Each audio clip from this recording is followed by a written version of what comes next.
Bismillahirrahmanirrahim. Assalamualaikum warahmatullahi wabarakatuh. Alhamdulillah, bagaimana kabarnya Bapak Ibu semua, sahabat Magnet Rezeki? Semoga Anda selalu dalam keberkahan dan lindungan Allah Subhanahu wa taala, ya. Dan semoga materi Magnet Rezeki bisa merubah kehidupan Anda menjadi manusia yang jauh lebih baik dan rezeki Anda mengalir seperti air bah. Bapak Ibu, kali ini saya ingin menyampaikan tentang materi Law of Projection. Sebenarnya materi ini sudah saya sampaikan dalam beberapa tulisan, ya, dan juga tersebar dalam beberapa audio. Tapi nampaknya perlu saya fokuskan pada satu audio tersendiri agar Anda memahami konsep dasar dari magnet rezeki, ya. Karena konsep dasar dari magnet rezekinya adalah Law of Projection, ya. Nah, Bapak Ibu, mari kita bahas. Bayangkan sebuah proyektor, ya. Jadi sekarang ini kan mudah ya menemukan proyektor di setiap kelas kita. Sekarang ini ada proyektor. Proyektor ini dia memproyeksikan sebuah energi cahaya yang diproyeksikan terus-menerus sehingga akhirnya muncul di layar. Di layarnya muncul gambar A misalnya, begitu ya. Muncul gambar A. Kenapa muncul dari gambar A? Ya. Proyektor itu tidak berdiri sendiri, layar itu tidak berdiri sendiri, tapi ada laptop, Bapak Ibu. Laptopnya ini, ya, yang merupakan sumber dari terciptanya gambar yang ada di layar. Nah, laptop ini juga menggambarkan huruf A misalnya, begitu ya. Nah, Bapak Ibu, inilah hubungan antara proyektor, laptop, dan layar. Ya, jadi ada laptop yang menciptakan sebuah realita atau sebuah gambar, lalu kemudian proyektor memproyeksikan, ya, dengan cahaya, lalu kemudian akhirnya menjadi di layar tercipta sebuah gambar yang persis sama dengan apa yang ada di laptop, ya. Nah, ketika misalnya gambarnya dirubah, ya, apa yang ada di laptop, misalnya tekan spasi gitu ya. Kalau dalam PowerPoint kan tinggal dipencet spasi maka berubah. Nah, berubah menjadi gambar B misalnya gitu ya. Di laptop gambarnya B. Maka sepersekian detik, ya, muncul juga di layar gambar yang sama, yaitu gambar B. Nah, ini namanya Law of Projection. Bapak Ibu, dalam kehidupan kita terjadi juga hal yang demikian. Law of Projection itu berlaku di dalam diri kita. Ini yang menjadi rahasia sehingga akhirnya banyak orang tidak memahami ini, sehingga akhirnya hidupnya tidak mudah untuk dikendalikan. Ya, oke, kita lihat bahwa proyektor kita bawa kemana-mana, Bapak Ibu. Ya, nggak perlu dicolok, dia selalu menyala, Bapak Ibu. Ya, sadar nggak sadar, suka nggak suka, tidur berbaring dan seterusnya, dia tetap memproyeksikan. Proyektor itu namanya otak, Bapak Ibu. Otak kita yang ada di atas itu adalah proyektor. Tapi dia tidak berdiri sendiri, Bapak Ibu. Otak kita ini dikendalikan oleh yang namanya laptop. Laptop di dalam tubuh kita, di dalam diri kita, itu namanya pikiran, perasaan, dan spiritual. Ya, ini satu paket, Bapak Ibu, ya. Nanti saya akan jelaskan tentang hal ini. Tapi coba kita fokus pada pikiran dulu.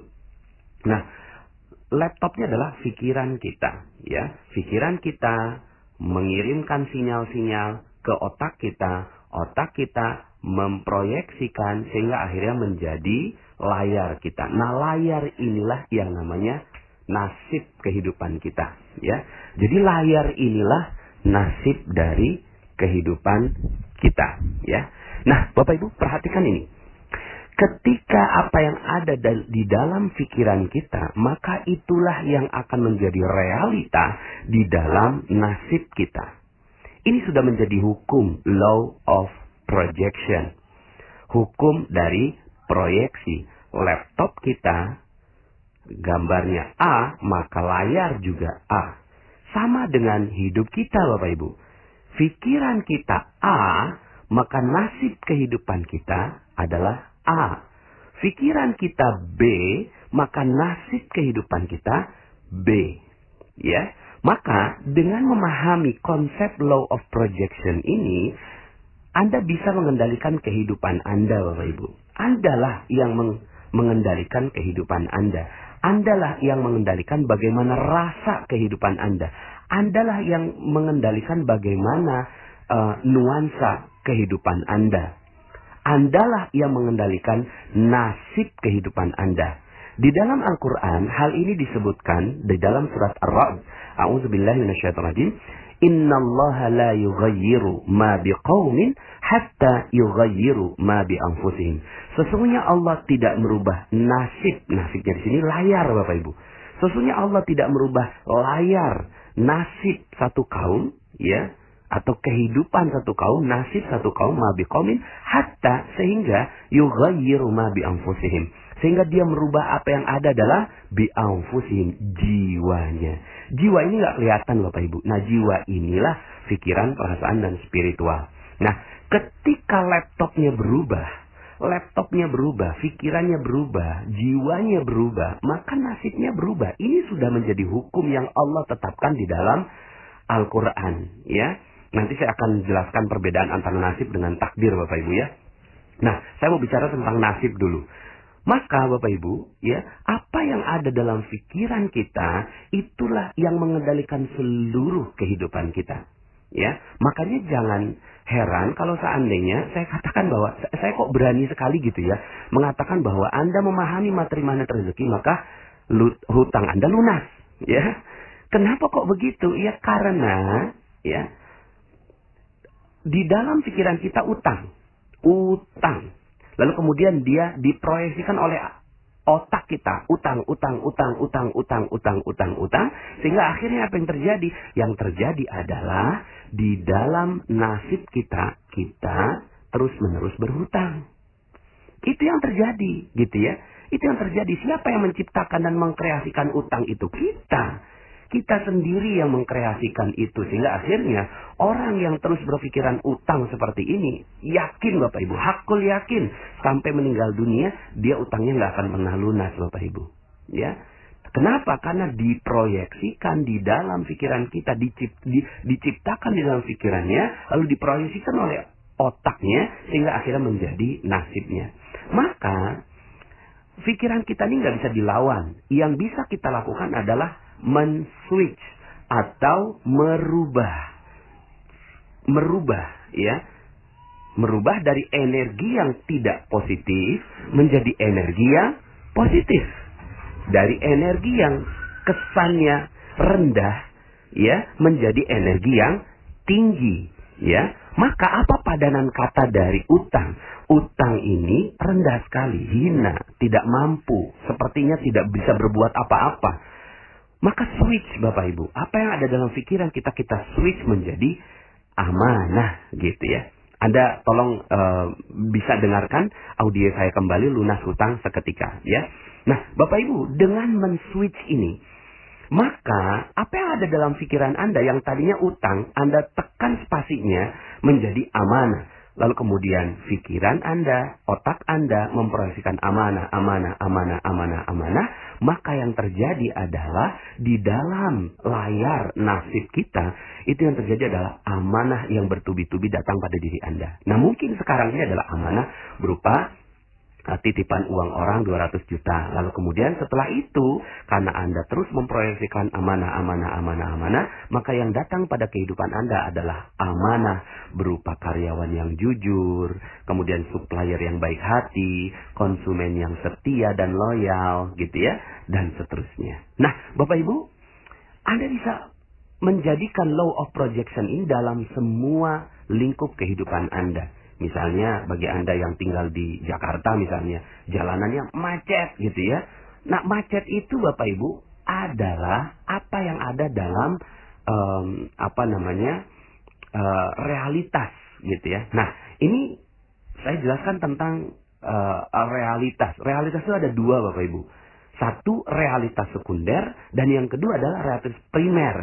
Realitas sekunder kita adalah apa yang ada dalam, apa yang Anda lihat ketika Anda membuka mata, itulah realitas sekunder. Itulah layarnya Bapak Ibu. Ya, coba sekarang Anda tutup mata, ya, maka Anda fokus dengan yang namanya realitas primer. Realitas primer itu, ya, tidak terpengaruh dengan realitas sekunder. Realitas primernya Anda yang bisa kendalikan. Realitas sekundernya ya itu tercipta. Jadi kalau realitas primernya A, maka realitas sekundernya A. Seperti dalam hukum law of projection.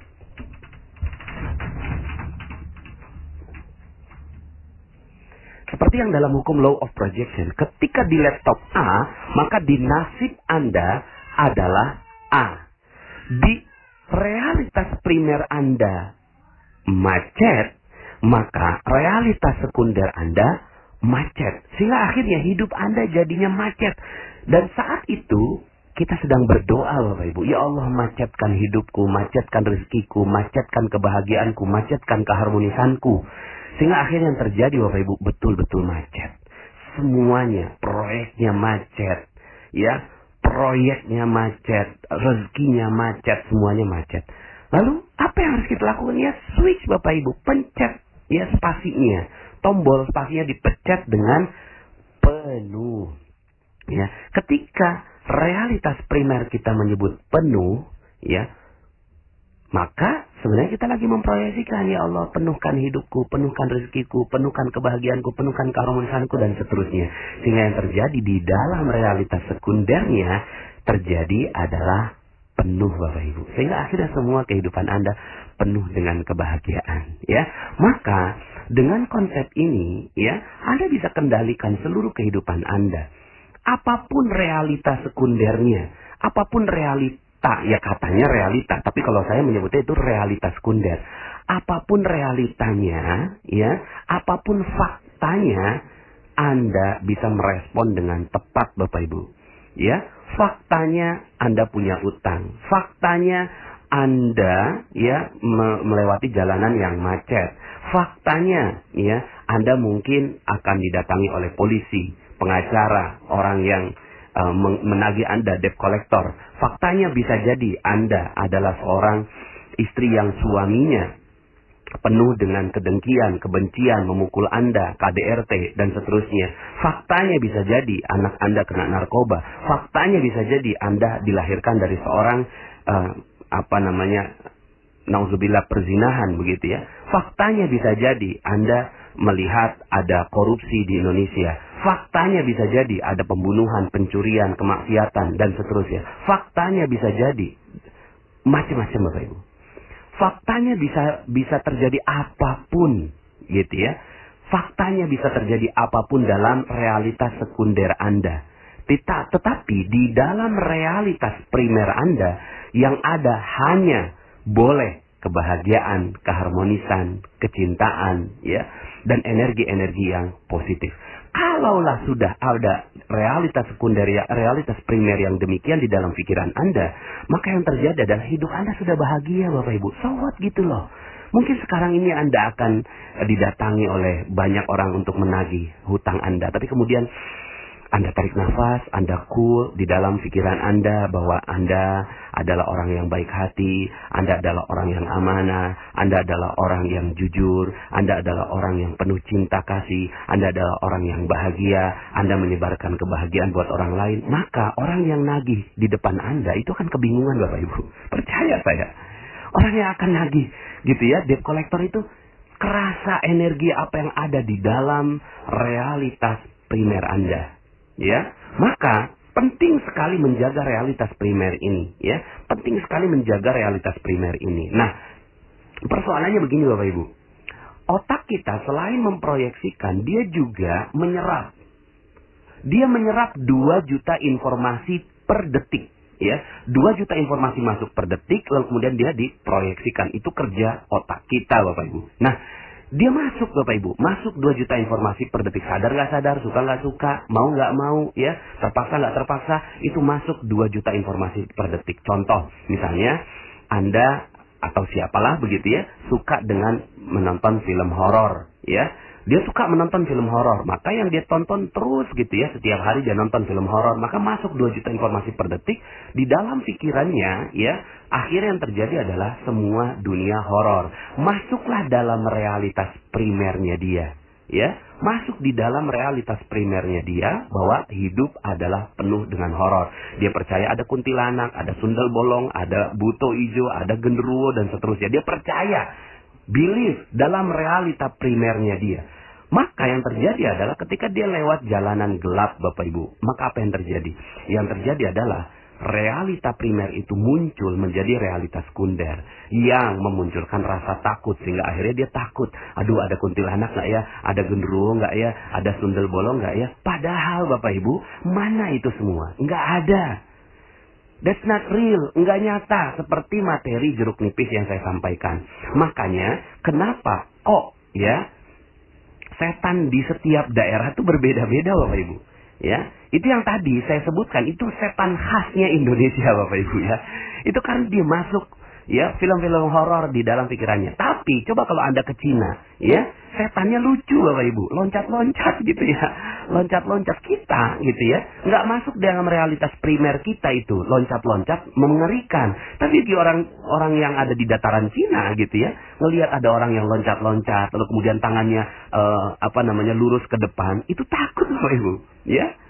Kemudian juga kalau kita ngelihat ada Dracula gitu ya, Bapak Ibu ya, pakai tuxedo gitu ya, rapi gitu ya, penampilannya bagus gitu ya. Itu awal-awalnya kita juga nggak terlalu takut loh. Yang mana setannya? Setannya kalau di kita kan setan tuh kutip anak gitu ya. Tapi kok di Barat setannya berbeda, Bapak Ibu. Setannya berbeda. Kenapa? Karena realita primer yang diciptakan itu berbeda, ketakutannya berbeda, skala ketakutannya berbeda.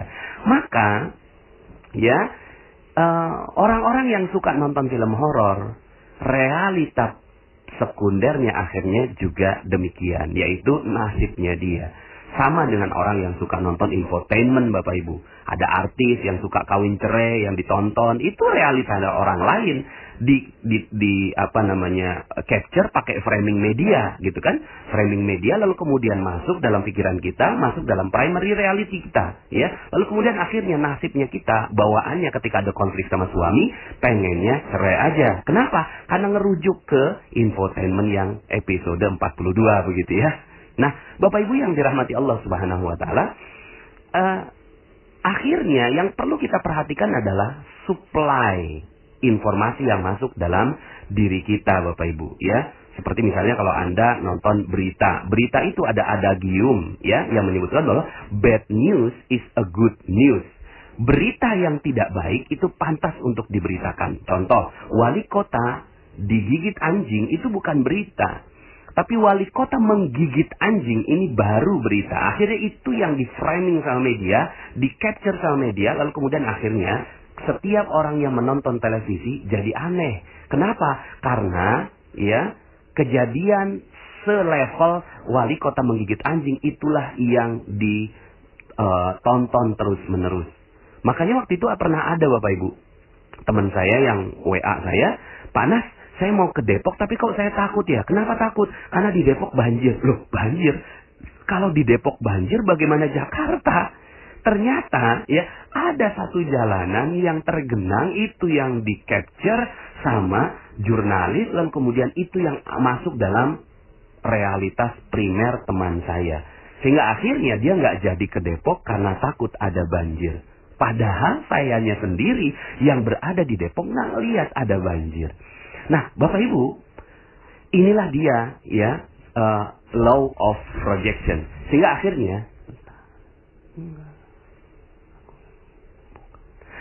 akhirnya yang terjadi pada diri kita adalah ya hukum law of projection ini berlaku setiap hari, Bapak Ibu.